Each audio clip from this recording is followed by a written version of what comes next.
I øjeblikket er jeg i gang med at lave skjortetæpper af gamle skjorter.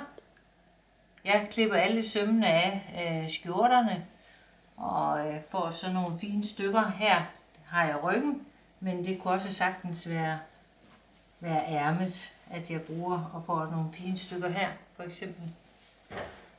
Der kan sagtens blive nogle fine strimler, og jeg bruger fortrinsvis det at lave strimler.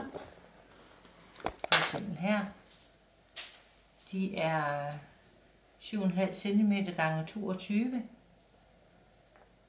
Når jeg så har sat dem sammen, og fået dem syet sammen, sådan her, så har jeg lavet mit mønster, og det har jeg syet så sammen i lange strimler.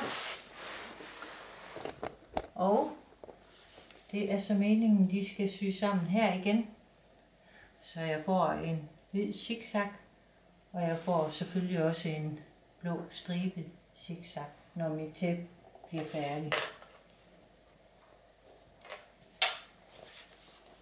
Jeg har et andet projekt, jeg har lavet tidligere, hvor projektet nu er færdigt. Det er også et skjortetæppe, hvor jeg har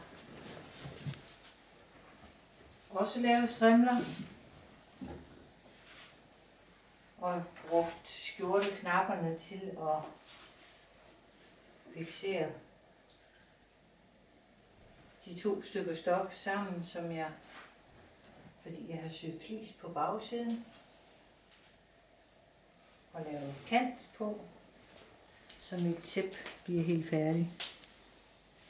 Der har jeg også brugt til kanten der, de der strimler, som jeg har klippet, som jeg havde til rest. Og de er slet ikke lige lange alle sammen.